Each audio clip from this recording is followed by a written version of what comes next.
Welcome to the fourth part of our Psychoacoustics lecture. This time we're talking about loudness. Loudness is one of the really psychoacoustic magnitudes that we have. So far we talked about masking and the hearing threshold, the range of hearing where we start from the faintest sounds all the way up to the threshold of pain, to the really loud sounds. The area in between our sounds can be defined by their loudness, where loudness is defined as the attribute of auditory sensation in terms of which sounds can be ordered on a scale extending from quiet to loud. So we will fill in this lecture this range in between, and to do so we need to understand how we do this. Well, in our masking lecture we already introduced the concept of the two-interval procedure and magnitude comparisons. So imagine we have a reference stimulus, and often we choose a 1 kHz tone, and we have a probe stimulus of which we want to know the loudness. And we can now adjust either the reference or the probe, and often we'll do both adjustments both ways because we'll give probably slightly different results and we can average them. We adjust them to be equally loud. So we take a reference and adjust the level of the probe so that it is equally loud as the reference, and vice versa. We take the probe sound and we adjust the reference to be equally loud. We can do this by simply turning on the knob, which we call the method of adjustment, make it louder or softer like the volume knob on your home stereo, or we can use the adaptive tracking procedure where one of the levels been tracked and the subject has to say in which interval was the loudest sound, or we can use magnitude estimation, as we'll get to know in a few seconds. Doing these comparisons, we can measure equal loudness contours. Those equal loudness contours are contours for tones of equal loudness. So we take a comparison tone, say 20 dB SPL, 1 kHz, and we go up for this 1 kHz tone, and this would be this point here, and we take that 1 kHz tone and we find, say, a 200 Hz tone to it that is equally loud. Now if we find this equally loud 200 Hz tone, then we see that its level will be something around 35 dB SPL. So not the 20 dB SPL that the 1 kHz tone has, but much more. But both will be equally loud, and because that's what we do with our comparison. Now they both lie on the same equal loudness contour because, well, they're equally loud. If we do this comparison to the 1 kHz tone, we know the dB SPL, sound pressure level, of this 1 kHz tone, and that defines us of the loudness level Ln in phone. So the level in phone, which determines loudness, is exactly that comparison level and dB SPL of the 1 kHz tone that is equally loud to a stimulus X that we want to judge in loudness. Those equal loudness contours extend here to low frequencies to pretty high sound pressure values. We've already seen that the threshold of hearing, here depicted in red, which would have an equal loudness contour of 3 dB because it goes through 3 dB at 1 kHz. That's the threshold of hearing for 1 kHz tone. That 3-phone curve will also extend towards low frequencies quite strongly. But see one thing here. The equal loudness contours here at 30 Hz, they are pretty close together. So they're not rising as much as we'd have it here at the 1 kHz tone. So these are here always 20 phone or 20 dB SPL apart, whereas at the 1 kHz tone, whereas the 20 phone difference is achieved with just a 10 dB change at low levels. So in other words, if we turn up the volume of a low level sound just a little bit, then its loudness will increase more than it would be for a 1 kilohertz tone. Now, how do we get from one curve to the other? And that we can do by comparing magnitudes of loudness. And this is given here on the next slide. So we can compare a sound X to our 1 kilohertz reference, for example, and assign our reference a value of 100. And then we ask the subjects to give the sound X a value that is in a ratio to the value of 100 of the reference, and a ratio that depicts the loudness of that sound X. So for example, if the sound X was twice as loud as the reference, you would write down a value of 200. If it's half as loud, write down a value of 50. This way you can also judge when sounds are twice as loud, doubled in loudness, or when they're half as loud. And this is given here. The level increment that's necessary for sounds, for tones of different pedestal levels, starting level. The level increment for doubling its loudness. And if we look here at the right hand part of this curve, say anything beyond 40 dB SPL, then we sort of hover around the value of about 10 dB.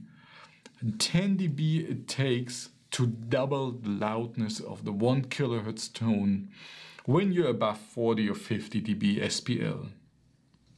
However, if you're far below it, then you see that here for 20 dB SPL tone, it doesn't even take 3 dB to double the loudness. So going from 20 to 23 dB will increase its loudness by a factor of 2.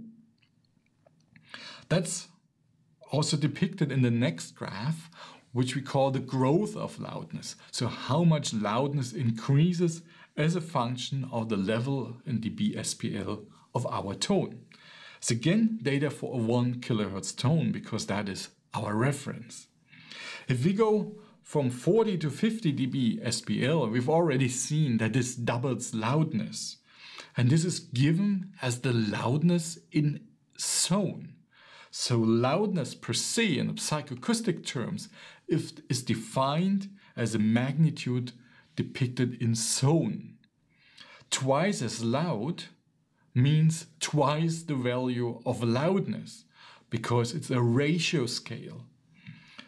The reference for our values in phone and zone is 40. So a 1 kilohertz tone of 40 dB SPL, meaning 40 phone, will be assigned a value of 1 zone. If we now double the loudness that we have in this 40 phone tone, we come to 2 zones, and we know doubling of loudness is 10 dB, so going from 40 to 50 dB SPL, we'll end up at 2 zones. And if we now go up even further, double it again, then we'll end up at 4 zones, which will be about 60 dB SPL. So there's this simple relationship that with every 10 dB increase, you double your value in zone, or you halve your value in zone once you're above 40 phone or 40 dB SPL for the 1 kilohertz tone. However, if you're below that, we already heard that a smaller increment in dB SPL will already lead to a doubling in the loudness of a sound. So here, a very small difference depicted, for example, here in this curve. If you go over here from there to there, from 0.05 to 0.1 zones, then you see this is by far not a 10 dB increase. This is just 1 or 2 dB that is needed to increase and double the loudness. So our curve is much steeper at low levels. That is used in many technical applications when it's for noise reduction. A small reduction of background noise that in itself has a very low level will be perceived as a large improvement because its loudness has been reduced quite substantially. This brings us again to our equal loudness contours, where we again can see our results now mapped between the phone scale and the zone scale on the other hand. So 40 phone was defined to be one zone. And if we now double the loudness, go to 50 phone, we will have two zones on the other hand. Go to 60 zones will again be a doubling, and the doubling again will be 4 zones, meaning 4 times as loud as the tone with one zone. So far, we have talked about loudness just for 1 kilohertz tones, which we can always use as a reference. But everyday sounds have a much larger bandwidth than the 1 kilohertz tone, and the effect of bandwidth is been depicted in this graph. This depicts and shows us the loudness of a white noise compared to that of a tone. So our tone with 1 kilohertz is again taken as a reference, and on the abscissa you see the level of the Gaussian noise, a white band noise, and we compare this to the level of the 1 kilohertz tone that is equally loud. So it's again this loudness comparison experiment to this noise. And if the noise was as loud as the tone for equal level, then of course our curve would lie exactly on the diagonal. But this is not the case. The curve is much above the diagonal, meaning you have to turn up the volume of the tone to be equally loud to the Gaussian noise. And that increase is quite substantial. You see here about 20 decibels, meaning 15 to 20 phone higher, or 3 to 4 times louder in the mid-level range between 40 and 100 dB SPL. So generally, a white noise is much louder, up to 4 times as loud as a tone, even though both have the same sound pressure level. Again, something where psychoacoustics really deviates from what we measure in physics, because in physics we would measure the sound pressure level, and that really is not a measure directly, at least, for the loudness of our sound. So how can we understand this better? We can understand it better by understanding the impact of the bandwidth of the noise. We can create a noise with the same overall sound intensity, but different spectral densities and different bandwidth.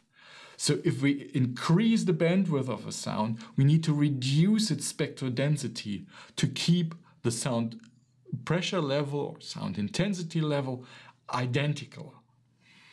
So we can create a narrowband noise with a large spectral density level that has the same sound pressure level than a wideband noise, where we have to compensate with lower spectral density level, but we can use a larger bandwidth. And the relationship between the two is given here in this little formula. So if we take now a noise that has the same sound pressure level, and the sound pressure level is now given here for each curve that is plotted in this figure, and we increase the bandwidth of the noise, and we again measure its loudness with the comparison to our 1 kilohertz tone. It's written dB there, but that could also mean phone. Then we know and we see that the loudness is identical up to a certain bandwidth. We see the curve is horizontal, so no change in loudness. And remember, we kept the sound pressure level.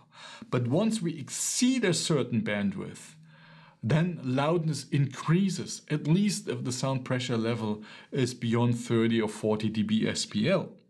And you see this increase in loudness here that really stems from the bandwidth of the noise. The critical point here again is the critical band. So the critical bands that were already introduced in the previous lecture. If spectral components of the noise fall into more than one critical band, then each of those critical bands also contributes to loudness. Loudness has been seen as a sum of the specific loudness contributions from each critical band that we have. So by increasing the bandwidth, we just have to sum up the loudness contributions, and that's why it becomes louder. That's what our models show. Another aspect I want to highlight today as the aspect of partially masked loudness. We've already talked a lot about masking. You know that many sounds in the environment are always partially masked. We might still hear them, but what we see there is that their loudness is reduced by the presence of the other sounds. And this is nicely depicted in this graph. Given as a level of a 1 kHz tone and its loudness. And if there's no masker, you have the dashed line, which you already saw, which shows us the doubling of loudness once we are beyond 40 dB SPL and so on. But if we introduce a masking noise, then we raise the threshold, first of all, of that tone. So say that the threshold now lies around here. Once the tone becomes audible, once we go above threshold, then its loudness increases very quickly. Just a few dB above threshold, we've already went a long way towards the loudness that it would normally have. So imagine normally a 50 dB SPL 1 kHz tone would have a loudness of about 2 zones. If we have our background noise here with 40 dB, then that level has been reduced to 1 zone, so it's half as loud, but that's occurring already some 13 dB or so above threshold.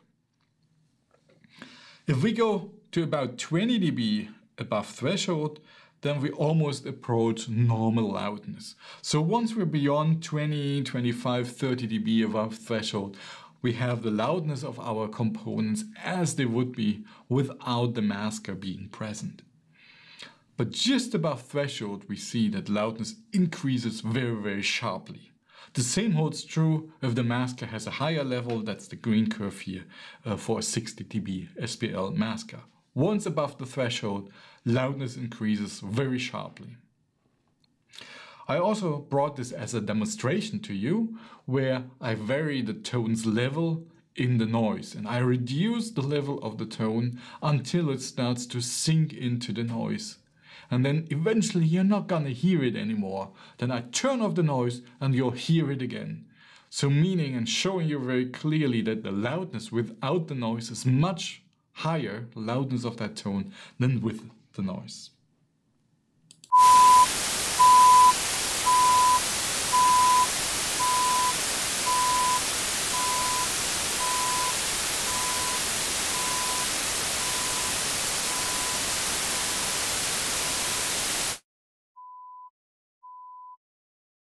Last but not least, let me highlight another effect on loudness. What happens if we shorten the duration of our stimulus?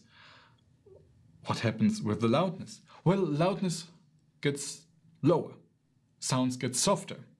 Once we reduce the duration of the sound below 200 milliseconds. That reduction follows the change in energy. So if we reduce our duration from 200 milliseconds to 20 milliseconds, we also go down by a factor of 10 in energy of the stimulus. To compensate for that, we need to increase the level of the sound or the intensity by 10 decibels.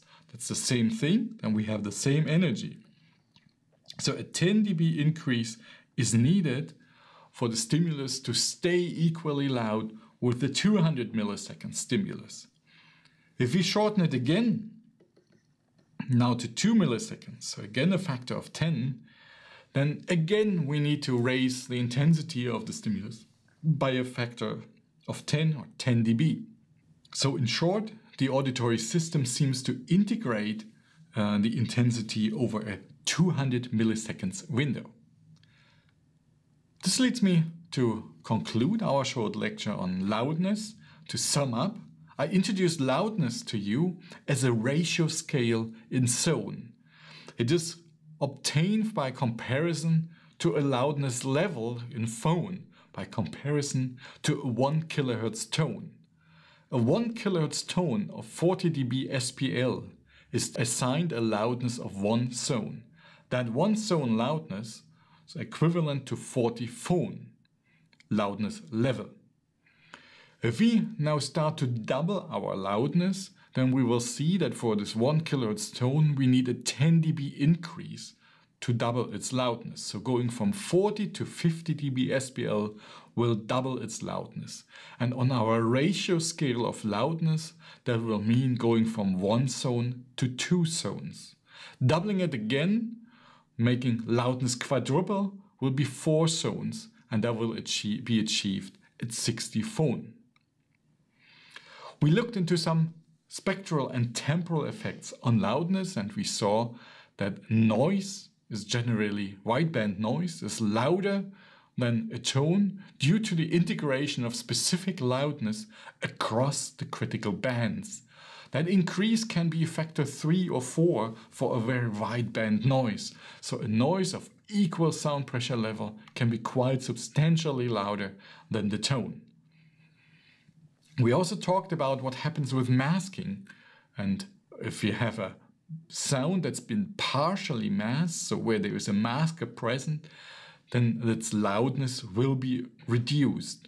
So at threshold, its loudness will be 0, and then just above threshold, loudness will increase very sharply to eventually some 20-30 dB above threshold reach the regular loudness as if the masker would not be present.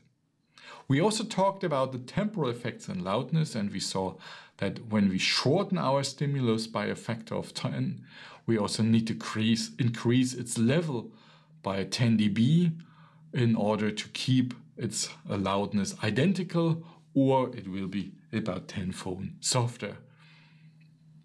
That leads me to sum up, to thank you all for listening again. I'll show you here again our references and copyright information, and I hope that you will be interested in our next lecture, which will be on pitch.